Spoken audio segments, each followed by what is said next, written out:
जंगल के अंदर एक छोटी सी झोपड़ी में केशव नाम का एक अनाथ लड़का खाना बना रहा होता है। अरे क्या यार, आज भी खाना जल गया। मैं अभी भी खाना नहीं बना पाता हूँ। काश कोई मेरे लिए भोजन बनाता। रोज अकेले रहना और घर को संभालना कितना मुश्किल काम है। हाँ, केशव ये सब सोच ही रहा होता है कि केशव की बचपन की दोस्त शीतल उसके लिए भोजन लेकर आती है। मुझे लगा ही था कि तुम अभी घर पर ही होगे। ये देखो, मैं तुम्हारे लिए भोजन लेकर आई हूँ। अरे शीतल, तुम आज भी मेरे लिए भोजन लेकर आई हो। तुम सच में मेरी कितना ध्यान रखती हो। अगर तुम ना होती तो पता नहीं मेरा क्या होता। ध्यान तो रखना ही था, आखिर मैं तुम्हारी बचपन की दोस्त जो हूँ। और मुझे पता है तुम्हारे माता पिता के जाने के बाद तुम्हें कितना कुछ सहना पड़ रहा है। तुम्हारी सारी जायदाद भी तुम्हारे चाचा चाची ने हड़प ली है और तुम्हें इस छोटी सी झोपड़ी में रहना पड़ रहा है। वो तो है, अगर मेरे माता पिता ने चाचा की जगह सारी जायदाद मेरे नाम की होती तो आज मुझे ये दिन देखना नहीं पड़ता। मेरे माता पिता चाचा चाची पर कुछ ज्यादा ही भरोसा करते थे। ये तो है, अब वो सब छोड़ो और ये लो भोजन कर लो। आज मैंने तुम्हारी पसंदीदा सब्जी बनाई है। क्या तुम सच कह रही हो शीतल? हाँ, पर ये जलने की बू कहाँ से आ रही है? अच्छा, वो तो मैं बस खाना बनाने की कोशिश कर रहा था, उसी में थोड़ा जल गया, पर मैं धीरे धीरे सीख जाऊंगा। तुम चिंता मत करो। हाँ। अरे कैसे चिंता ना करूं? तुम्हें सिखाने वाला कोई नहीं है। तुम अगर ऐसे ही खुद से खाना बनाने की कोशिश करते रहे तो मुझे नहीं लगता कि तुम कभी भी खाना बनाना सीख सकते हो। तो मैं क्या करूं? तुम ही बताओ। तुम चिंता मत करो, मैं हूँ ना, मैं तुम्हें खाना बनाना सिखाऊंगी। क्या सच में? तुम मुझे खाना बनाना सिखाओगी? हाँ, पर आज नहीं, कल से। आज मुझे थोड़ा काम है तो मैं चलती हूँ और तुम भी खाना खाकर काम पर चले जाना, नहीं तो वो तुम्हारे चाचा चाची तुम्हें छोड़ेंगे नहीं। ऐसा कहते ही शीतल वहाँ से चली जाती है। हे भगवान, आपने तो हमेशा से मेरी जिंदगी में कष्ट और दुख के सिवा और कुछ नहीं दिया, पर मुझे खुशी है कि इस मुश्किल घड़ी में भी आपने ऐसा दोस्त दिया है जो मेरा इतना ख्याल रखती है। अब बस मेरा एक ही सपना है कि किसी भी तरह हम दोनों की शादी हो जाए। मुझे और कुछ भी नहीं चाहिए और इसके लिए मुझे कड़ी मेहनत करनी पड़ेगी ताकि मैं उसे हमेशा खुश रखूं। केशव की जिंदगी बाकियों से काफी मुश्किल है और उसे अपनी जिंदगी से काफी शिकायतें भी हैं, लेकिन फिर भी वो अपनी जिंदगी को अपनाते हुए बस एक ही इच्छा रखता है और वो है शीतल से शादी करना, जिसके लिए वो कड़ी से कड़ी मेहनत करने के लिए भी तैयार है। ये देखो, अब जाकर आए हैं ये लाट साहब। क्यों रे, तुझे कितनी बार कहा है कि समय पर आ, घर में कितने काम करने रहते हैं, पर तू तो अपनी ही मनमर्जी करता रहता है। लगता है तुझे हमारी बातें समझ में नहीं आती हैं। पर चाची, थोड़ी ही देर तो हुई है। अब तू मुझसे जुबान लड़ाएगा? अब इतनी हिम्मत हो गई है तेरी, तुझे देर करना ही क्यों है? देख केशव, हम तेरे ऊपर दया करके तुझ पर तरस खाकर तुझे काम पर रख रहे हैं, इसका फायदा उठा रहा है क्या? आज के बाद अगर थोड़ी सी भी देर की ना तो समझ लेना कि तेरी नौकरी तो गई।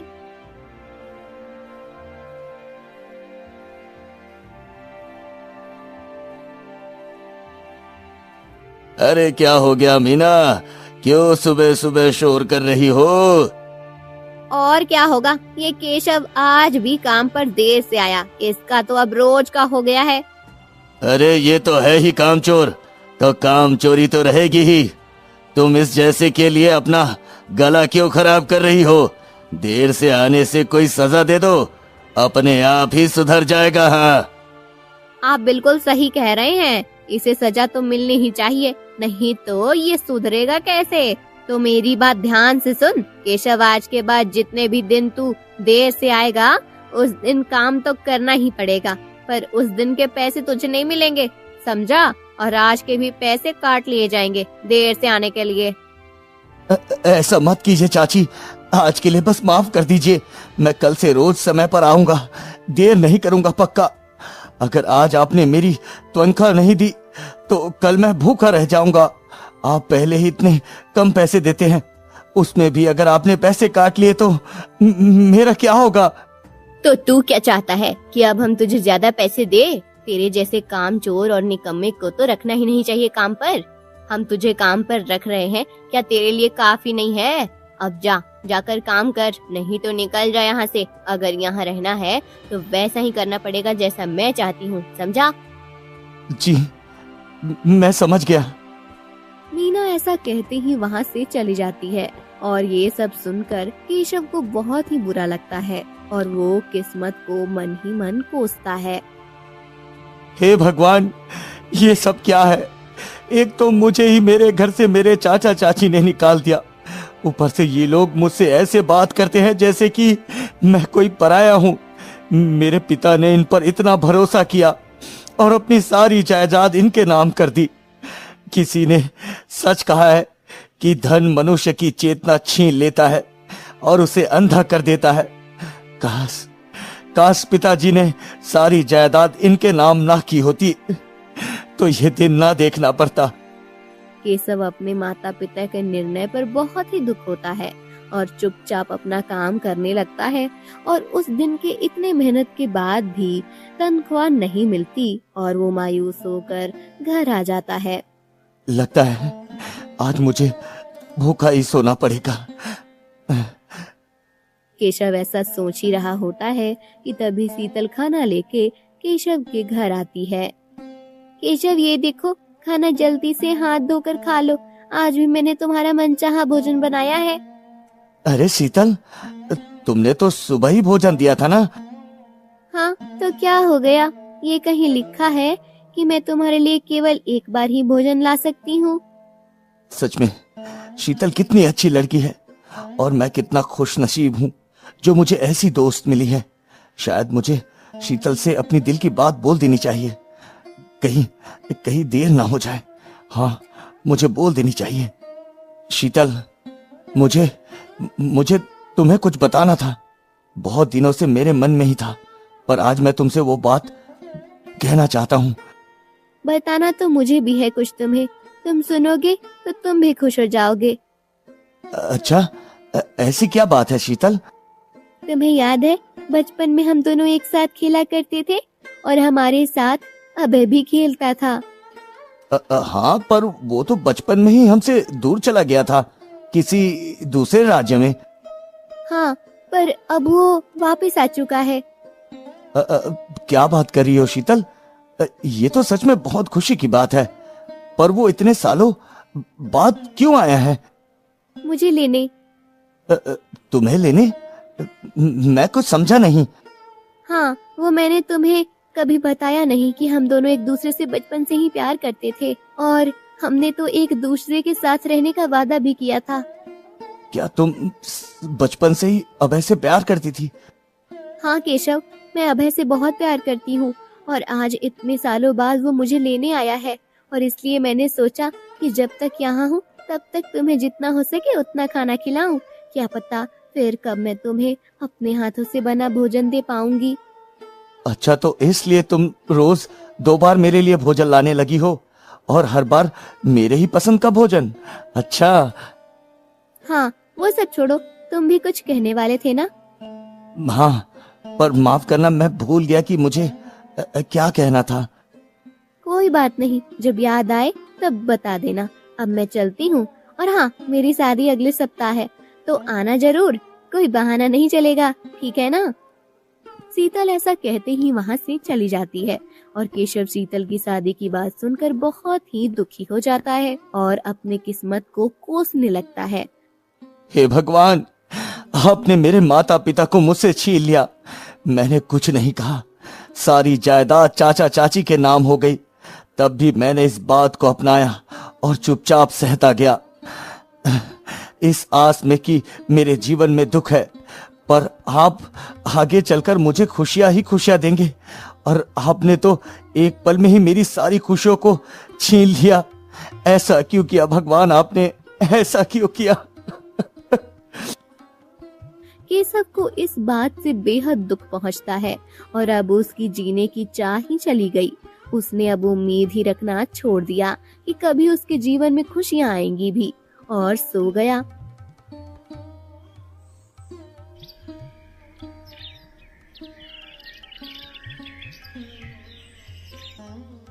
अगले दिन होते ही वो सुबह सुबह ही अपने समय से पहले ही वो काम पर चला जाता है।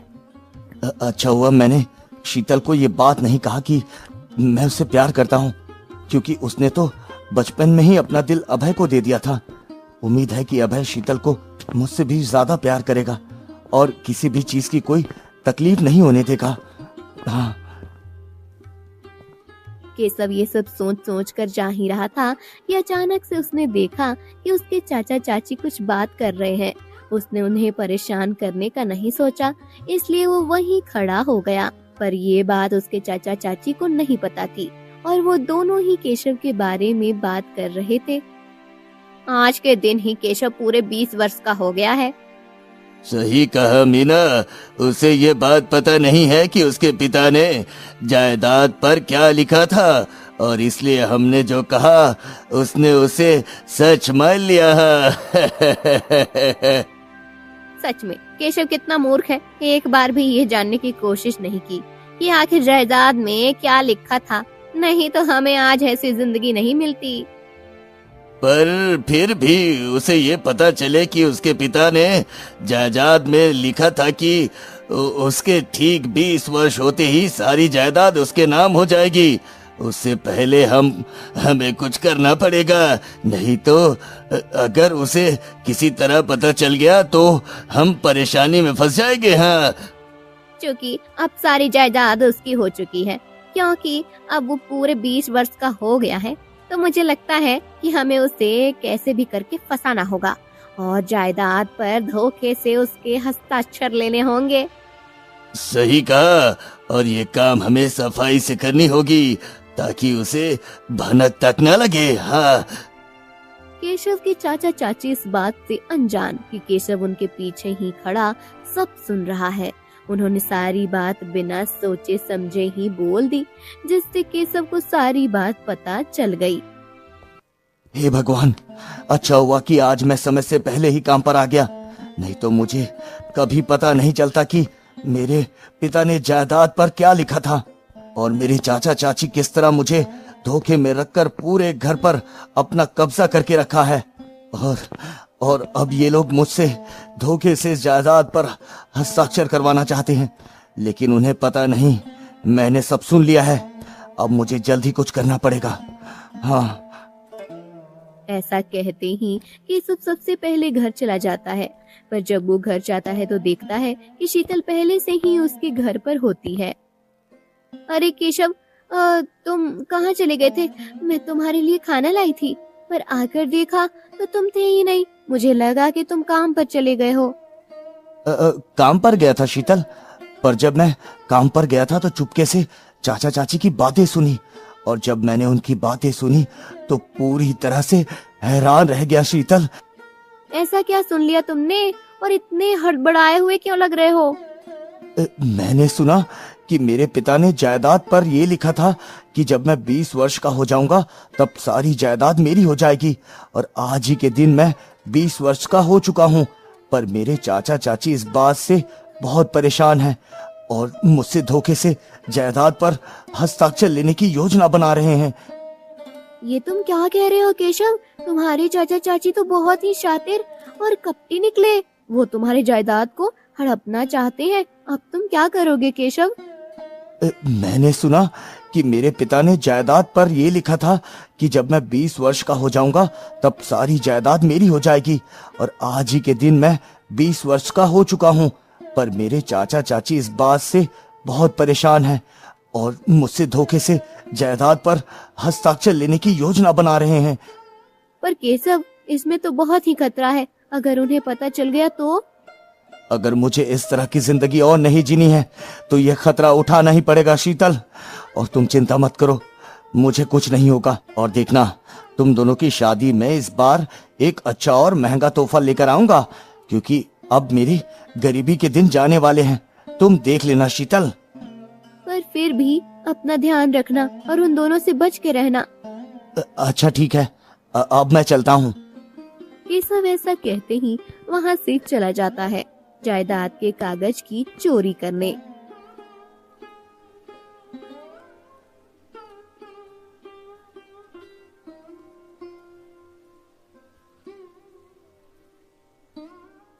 ये लड़का कभी नहीं सुधरेगा। आज भी ये अब तक नहीं आया। आज भी इसने देर की। इससे कल ही कहा था कि देर नहीं होनी चाहिए, पर इसके कान में कोई बात घुसे तो ना। हाँ हाँ मीना, पर आज उस पर गुस्सा मत करना। तुम्हें याद है ना, हमें उसके हस्ताक्षर चाहिए। हाँ हाँ, पर वो आए तो हम उसके हस्ताक्षर लेंगे ना। इतनी देर हो गई और वो अब तक नहीं आया। अरे तुम चिंता क्यों करती हो, उसकी आदत है देर से आने की। वो आ जाएगा, इंतजार करो थोड़ा। सब्र का फल मीठा होता है। हाँ केशव के चाचा चाची उसका बेसब्री से इंतजार कर रहे थे, पर उनको क्या पता कि केशव तो उनके घर बहुत पहले ही घुस गया है। केशव चाची के कमरे की तलाशी लेने लगता है और तभी गलती से उससे फूलदान गिर जाता है, जिससे जोर से आवाज आती है और केशव जल्दी से अलमारी के पीछे छुप जाता है। ये आवाज कैसी है जी?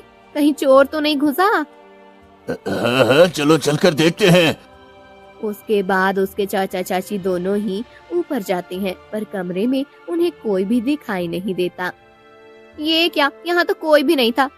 भला ये फूलदान कैसे गिरा? अरे कोई बिल्ली होगी या हवा की वजह से गिर गया होगा। अभी फूलदान को छोड़ो, बहुत देर हो चुकी है। केशव आता ही होगा, जल्दी नीचे चलो। हाँ जी, आप सही कह रहे हैं, चलिए नीचे चलते हैं। उसके बाद केशव के चाचा चाची दोनों ही नीचे चले जाते हैं और केशव बाहर आता है। अच्छा हुआ चले गए, मुझे तो लगा आज मैं पकड़ा ही जाऊंगा। अब जल्दी से जायदाद के कागज ढूंढकर यहाँ से निकल जाता हूँ, इससे पहले कि चाचा चाची को पता चले। हाँ। फिर केशव जल्दी से जायदाद के कागज ढूंढने लगता है और तभी उसे एक कागज मिलती है। अरे ये तो वही जायदाद के कागज है। अच्छा हुआ मुझे मिल गया, अब जल्दी से यहाँ से निकलता हूँ।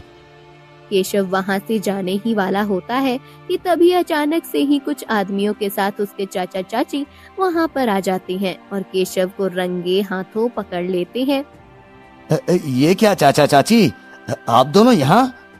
यही सवाल तो मुझे तुमसे पूछना था कि तू यहाँ क्या कर रहा है? चोरी करने आया है? अरे मैं भला अपने ही घर में क्यों चोरी करूँगा? क्या कहा? तेरा घर लगता है? तू अपनी औकात भूल चुका है। शायद तुझे याद नहीं कि तेरे बाप ने सारी जायदाद हमारे नाम की हुई है। हाँ हाँ, तब तक जब तक मैं 20 वर्ष का ना हो जाऊं, और आज के दिन मैं पूरे 20 वर्ष का हो चुका हूँ, और इसलिए अब ये घर और ये सारी जायदाद मेरी है। अब इसमें आपका कोई हक नहीं। हाँ। अच्छा, तो तुझे सब पता चल गया है और इसलिए तू यहाँ जायदाद के कागज चुराने आया है ताकि तेरे पास सबूत हो। सही कहा, और अब मुझे सबूत मिल चुके हैं। पर क्या फायदा? अफसोस, पर तू ये जायदाद के कागज किसी को भी दिखा नहीं सकता है। पर क्यों? अरे क्योंकि हम तुझे यहाँ से जिंदा जाने देंगे तभी ना। क्यों? मारो इसे, तब तक मारो जब तक ये मर नहीं जाता। हाँ। मंगल के ऐसा कहते ही उसके सारे भाड़े के गुंडे केशव को मारने लगते हैं और तब तक मारते हैं जब तक केशव के प्राण नहीं निकल जाते हैं। चलो जान छुट्टी, अच्छा हुआ कि ये मर ही गया, नहीं तो ये सारी जायदाद आज हमारे हाथ से निकल जाती है। वो सब तो ठीक है जी, पर अब हम करेंगे क्या? लोग जब जानेंगे कि इसकी मौत हो चुकी है, तब सारे लोग तरह तरह के बातें करेंगे। सबको क्या बताएंगे हम? अरे तो चिंता क्यों करती हो मीना, वही कहेंगे ना जो सच है। ये केशव यहाँ चोरी करने आया था और हमारे आदमियों ने इसे मारा, और ज्यादा मारने की वजह से इसकी मौत हो गई। और क्या, सारा दोष तो इसका ही था ना। आपने बिल्कुल सही कहा। अगर ये चुपचाप अपना जीवन ऐसे ही जीता तो और जी पाता, पर इसे मरने की बहुत जल्दी थी। लो हो गया, राम नाम सत्य। अब सुनो, तुम लोग याद रखना कि यहाँ जो हुआ है वो किसी को पता न चलने पाए। अब जाओ और जाकर कहीं गाड़ दो इस लाश को, समझे? मीना के ऐसा कहते ही सारे लोग केशव को गाड़ने के लिए जाते हैं और गांव में केशव की मौत की बात फैलने लगती है और ये बात शीतल को भी पता चलती है। उसे अभय ये बात बताता है।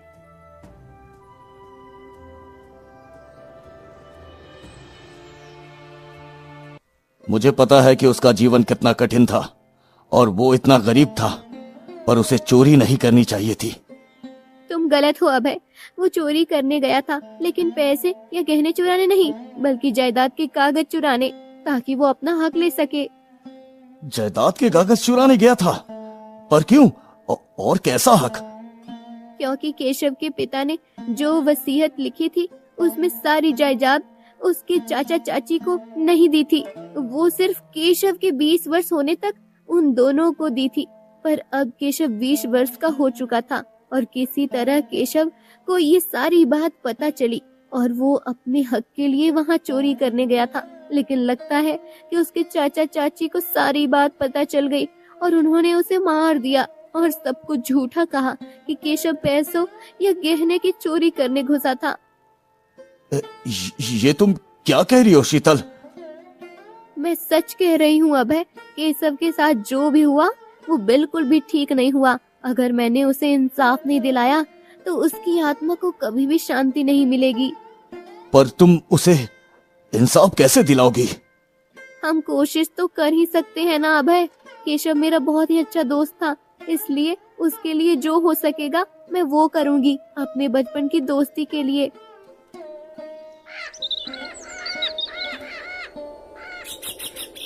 मंगल, बाहर आओ। मुझे पता है कि तुम अंदर ही हो। जल्दी से बाहर आ जाओ।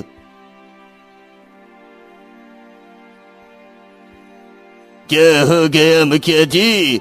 आप सुबह सुबह मेरे घर? कुछ खास बात है क्या? हमें सब पता है कि केशव यहाँ अपने जायदाद के कागज चुराने आया था, ना कि तुम्हारे पैसे या गहने की चोरी करने आया था। पर भला वो जायदाद के कागज क्यों चुराएगा मुखिया जी? क्योंकि जायदाद में साफ साफ लिखा था कि सारी जायदाद केशव के 20 वर्ष होने के बाद उसे मिल जाएगा, जो तुम होने नहीं दे रहे थे। इसलिए उसे मजबूरन जायदाद चुराने के लिए तुम्हारे घर घुसना पड़ा और तुम्हें ये बात पता चल गई, इसलिए तुमने उसे मार डाला।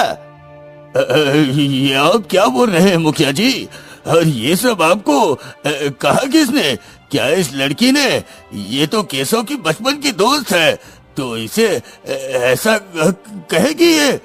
अच्छा, अगर ऐसा है तो हम तुम्हारे मुंह से भी सुनना चाहेंगे पूरी सच्चाई। हाँ तो सुनिए, ये जो लड़की बोल रही है वो पूरी तरह से झूठ है, क्योंकि मेरे भाई ने सारी जायदाद मेरे नाम की थी और ऐसा कोई भी वसीयत नहीं लिखी थी जिसमें केशव के 20 वर्ष होने के बाद जायदाद केशव के नाम हो जाएगी।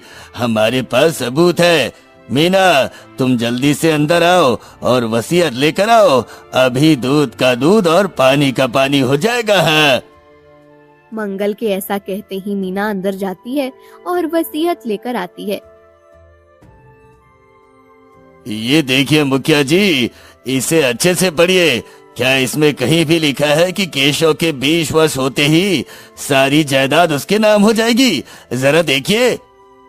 मुखिया वसीयत को ध्यान से पढ़ता है, पर मुखिया को ऐसा कुछ भी लिखा हुआ नहीं मिलता जहाँ केशव की बात भी की गई हो। हाँ, तुम बोल तो सही रहे हो मंगल, इस वसीयत में तो ऐसा कुछ भी नहीं लिखा है। नहीं मुखिया जी, मुझे पूरा विश्वास है कि इन लोगों ने वसीयत में कोई छेड़छाड़ की है। ये इनकी चाल है, मेरा विश्वास कीजिए, मैं सच कह रही हूँ। पर हमारे पास कोई और सबूत भी तो नहीं। केवल तुम्हारे बोलने से हम कोई निर्णय नहीं ले सकते, समझा करो बिटिया। तो क्या हम कुछ नहीं कर सकते हैं? माफ करना बिटिया, पर हम बिना सबूत के कुछ नहीं कर सकते। अगर सबूत होता तो हम जरूर कुछ करते, पर हालात को देखते हुए अभी हम मजबूर है बिटिया।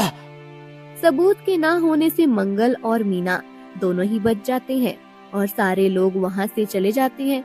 शीतल इस बात से बहुत ही दुखी हो जाती है और वो दोनों भी अपने घर चले जाते हैं।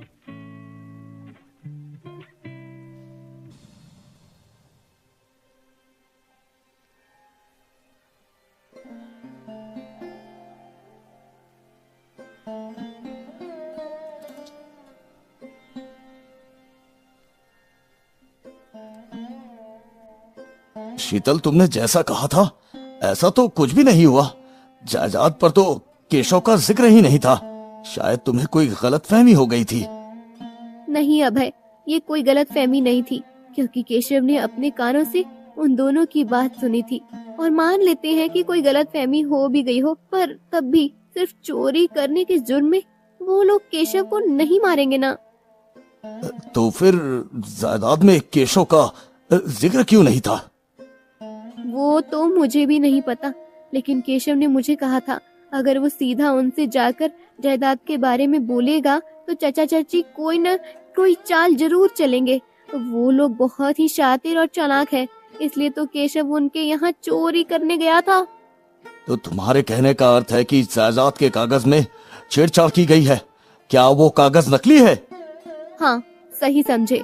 और मुझे माफ करना अभय, पर मैं अभी तुमसे शादी नहीं कर सकती, क्योंकि अगर मैंने अभी तुमसे शादी की तो मुझे यहाँ से जाना होगा, और जब तक मैं केशव को निर्दोष साबित ना कर दूं, मैं यहाँ से कहीं नहीं जाऊंगी। मैं समझ सकता हूँ। तो ठीक है, इस काम में मैं तुम्हारी पूरी मदद करूंगा। आखिर वो भी मेरा बचपन का दोस्त था। उसके बाद अभय और शीतल दोनों ने ही केशव को निर्दोष साबित करने का और उसके मौत का बदला लेने का सोचा। पर दिक्कत की बात ये थी कि वो ऐसा करेंगे कैसे, क्योंकि उनके पास कोई भी सबूत नहीं था जिससे केशव निर्दोष साबित हो सके।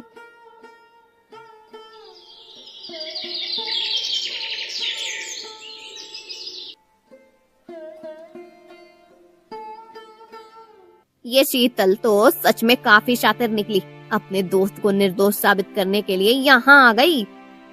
हाँ, तो क्या हो गया? क्या कर लिया उसने? कुछ नहीं, और कुछ कर भी नहीं पाएगी। वो तो अच्छा हुआ, मुझे इस बात को पहले से अंदाजा हो गया था कि ऐसा कुछ जरूर होगा। इसलिए वक्त रहते ही हमने नकली वसीयत बना ली और नकली हस्ताक्षर भी कर दी। हाँ, आप तो सच में दूसरों के हस्ताक्षर की नकल करने में कितने माहिर हैं। आज हम सिर्फ और सिर्फ आपकी वजह से ही बच पाए हैं। वो तो है, और अब हमें चिंता करने की कोई जरूरत नहीं। अब हमारे पास जायदाद के नकली कागज भी है और केशव भी नहीं है। अब सारी रुकावट हट चुकी है और अब हम आराम से चैन की जिंदगी जिएंगे इस आलीशान से घर में। हाँ। मंगल और मीना आपस में बात कर ही रहे थे कि अचानक से उनका एक भाड़े का आदमी दौड़ते हुए उन दोनों के पास आता है। मालिक, मालिक, गजब हो गया मालिक, गजब हो गया। अरे क्या हो गया? और तुम इतने घबराए हुए क्यों हो? क्या हो गया? सब ठीक तो है ना? कुछ ठीक नहीं है मालिक, कुछ ठीक नहीं है। वो केशव केशव केशव को क्या हुआ? उसे अच्छे से गाड़ दिया था ना? हाँ, मैंने उसे अच्छे से जमीन पर गाड़ दिया था, पर पता नहीं कैसे वो मरा नहीं, जिंदा है। भाड़े के उस आदमी की बात सुनकर मंगल और मीना पूरी तरह से चौंक जाते हैं और उन्हें उसकी बात पर विश्वास नहीं होता है। ये तुम क्या बकवास कर रहे हो? तुम्हें पता भी है तुम क्या बोल रहे हो? वो भला जिंदा कैसे हो सकता है? वो तो मर चुका है ना? हमें भी ऐसा लगा था मालिक, पर अब पता नहीं कैसे वो जिंदा है। अभी मैं उसके घर से होकर आया हूँ। मैं सच कह रहा हूँ मालिक, आप चाहे तो खुद चलकर देख सकते हैं। हाँ, ये तो बिल्कुल भी ठीक नहीं है जी। अगर वो केशव सच में जिंदा है तो हम फंस जाएंगे। हमें कुछ तो करना ही होगा। सही कहा मीना। इससे पहले वो मुखिया के पास जाए और सब कुछ बता दे, उससे पहले मैं खुद उसके पास जाऊंगा और उसे अपने हाथों से मार डालूंगा। हाँ, अभी जाता हूँ।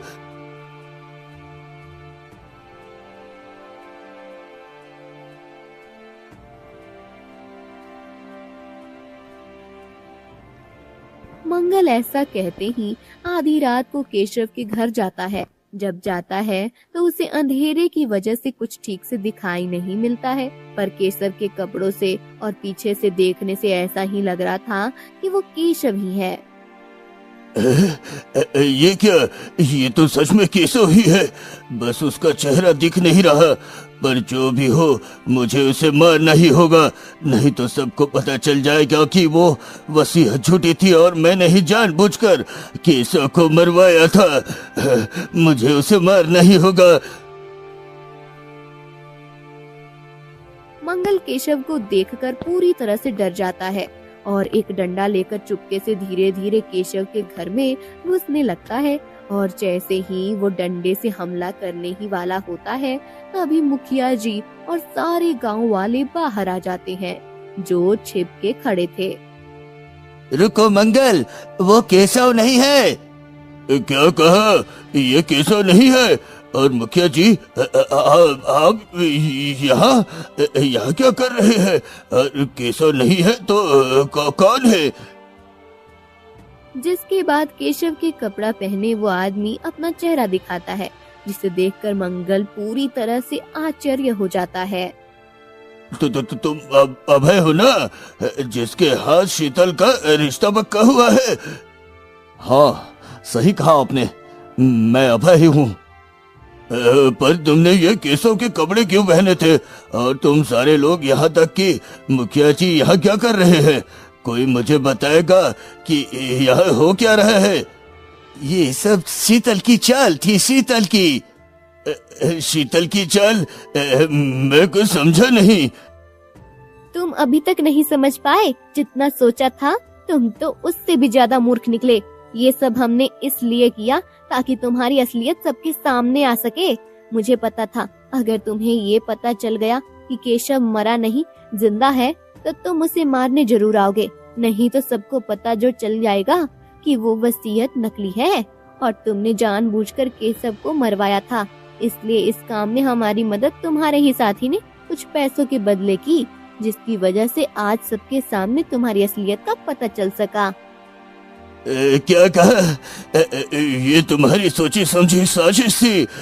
तुमने बिल्कुल ठीक नहीं किया शीतल। मैं तुम्हें छोड़ूंगा नहीं। उससे पहले तो हम तुम्हें छोड़ेंगे नहीं। भाइयों, इसे मारो, तब तक मारो जब तक इसकी अकल ठिकाने ना आ जाए, और जाकर सैनिकों के हवाले कर दो इसे। हाँ, इसे अब महाराज ही सजा देंगे। हाँ। उसके बाद सारे लोग मिलकर मंगल को पीटने लगे